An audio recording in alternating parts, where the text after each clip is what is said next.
Avatar The Last Airbender зурлалын хамгийн шилдэг бүлэг та нарын хувьд аль нь вэ? Миний хувьд 2 дугаар бүлэг.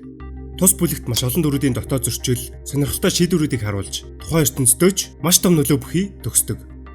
Тэрхүү 2 дугаар бүлгийн төгсгөлд анги, гүрүү патиктай уулзаж, бүх чакрага нээснээр Avatar эстетик эзэмшиж сурах боломжтойг ойлгодог. Гэвч өөрийн хамаарал бүхий зүйлээ сул тавьж явуулснаар зүйлийн буюу 7 дахь чакрага нээх боломжтой. Харин ангийн хувьд түүнтэй холбогдсон хамгийн том хамаарал бүхий зүйл нь Katara. What? Why would I let go of Katara? I love her. Learn to let her go. Or you cannot let the pure cosmic energy flow in from the universe. Хэдийгээр тухайн үед 7 дахь чакрага нээх гэж байсан ч Катараг аюулд орсныг харснаар космик энержи бус Катараг сонгож гүрүү патикийг орхин баасын сэрүү буцан явдаг. Katara's in danger. I have to go. No, Aang. By choosing attachment, you have locked the chakra. If you leave now, you won't be able to go into the avatar state at all.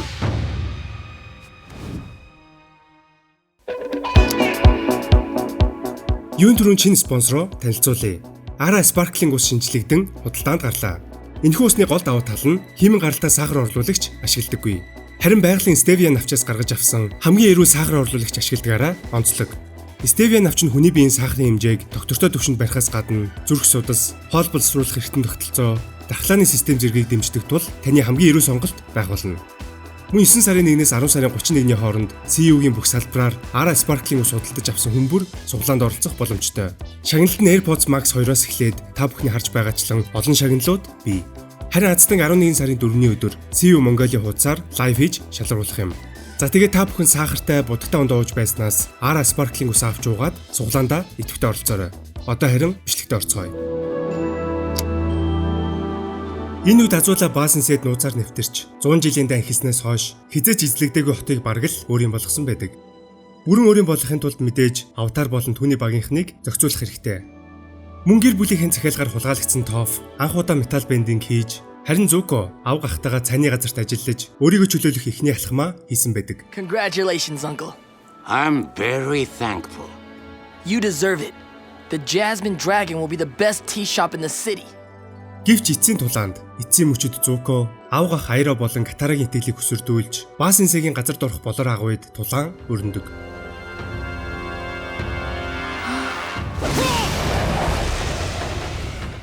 Мэдээж энэхүү тулаан Азуулагийн талд давуу өрнөсөн.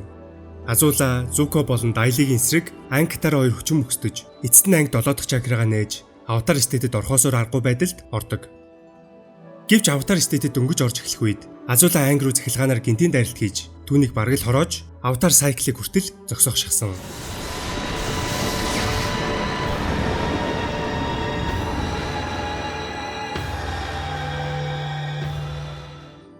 Тэгвэл Азуула үнэхээр Aang-ыг алсан уу гэвэл тийм. Хэрвээ Katara цүнсний цөөрмөөс авсан шидэт ус байгаагүй бол Aang үхэх байсан. Харин сүнсний усаар аврагдсан ч Aang маш удаан хугацаанд ухаангүй байдалтай комд орсон юм. 3 дугаар бүлгийн эхлэлт түүнийг ухаан орох үед үс нь маш их ургаснаас баггүй хугацаа өнгөрснийг харж болно.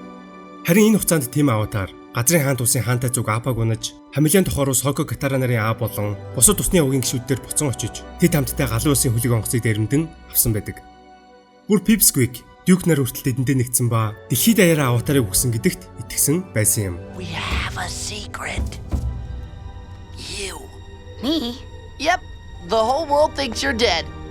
Isn't that great?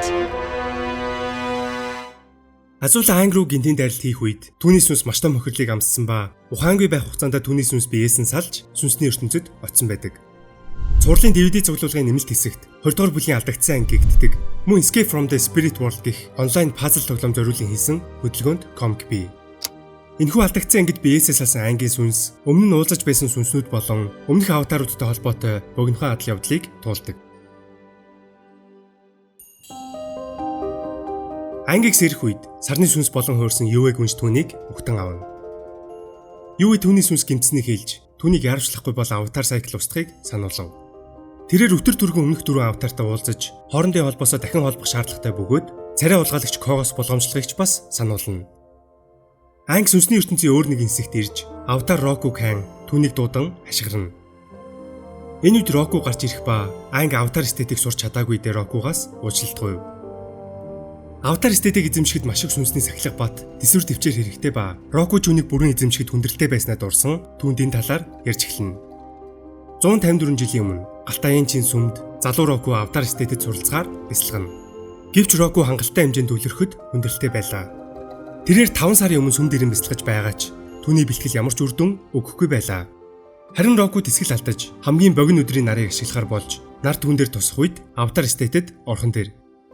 Гэвч Року маш том алдаа гаргасан ба удирдлагаа алдаж Аватар стедэд гатсан байв. Аз төхөж Кая Даянч Бадмаргийг ашиглан нарыг дахин түүн дээр тусгаж энэ бүхнийг зогсоосон юм. Сүм юучгүй сүтэж сүмийг зассны дараа Року бэлтгэлээ дахин үргэлжлүүлэхээр болдог. Харин Рокугийн сүнс анги тандаж түүнээс өөртөө адил төвчээргүй байдлыг харж байгаа ба хит хүчлэх хэрэггүйг түүнд сургана. Үүний дараа Аватар Кёшиг Хайбагийн унтах газраас олохыг хэлэн Року лууга онон нисэн одов. Анги нэгэн хулсан ойд Хайбагийг олхон тэр. Анги түүнийг тэврэн авч Аватар Кёшиг хаана байгааг түүнээс асуув.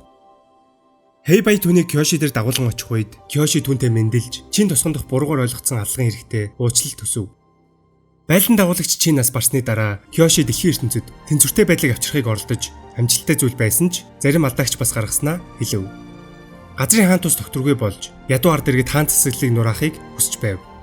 Ядуу ард иргэд ордон руу ойртож хуучин засаглалтай холбоотой бүхнийг сүйтгэж эхлэв. Энэ үед газрын хаан Аватарыг дуудаж энэхүү хувьсгалыг зогсоохыг хүссэн бөгөөд ядуу иргэдийг нэц дарахыг хүснэ. Гэвч Кёши үүнийг эсэргүүцэж түүнийг баривчлах гэсэн хамгаалагчдыг зогсоов. Кёшид ч бас энэхүү хувьсгал таалагдахгүй байгаа ч улсын бүх иргэд тэгш дуу хоолойтой байх хэрэгтэйг хаанд хэлж ядуусын дуу хоолойг хаан сонсож харин Аватар сүйдэж буй үе эрднийг хамгаалахаа түүнд хэлв. Тэдний тохиролцооч батлагдаж харин Аватар Кёши дахин ийм зүйл болохгүй тулд Earth Bender-уудын элит хүчинг бэлдэж эхэлсэн юм. Энэ нь бидний мэдэх Дайли байв. Анги маш их гайхаж Дайлиг хамгийн бохир Earth Bender-ууд гэдгийг хэлнэ. Гэвч Кёши анхандаа улсын өв соёлыг хамгаалах зөв зүйл хийж байна гэж бодсон ба тэднийг бохир ялзарсан зэргүүд болно гэж төсөөлөөгүй юм. Кёши анги тандаж бидний үйлдэл эргэж бай, сүргэж бай, ямар нэг үр дагавар, нөлөөг дагуулдгийг түн сургаж дараагийн даалгавар болох усны Аватар Курукийг олох аялалд нь үдсэн юм. Хайбайг унан явсаар Аватар Курук дээр ирэв. Курук түнд өөрийгөө танилцуулж түүнийг урт бор үстэй үзэсгэлэнтэй бүсгийг харсан эсхийг асуув. Харин анги хараагүй гэдгээ хэлж хэн гэдгийг нь асуухад Курук түүний эхнэр гэж хариулав. Ингэж Аватар Курук өөрийн залуу насны дурсамжаа түүнд харуулж эхэлнэ.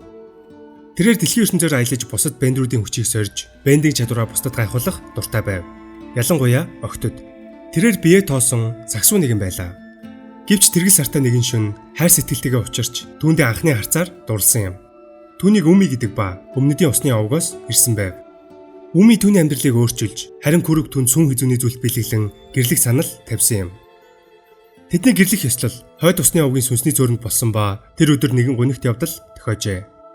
Цөөрмөс үл мэдэх зүйл Үмийг татаж, Курук түүний араас шумсан ч түүнийг олж чадаагүй юм. Үми огт живж алга болоогүй ба сүнсний ертөнц рүү одсон байв.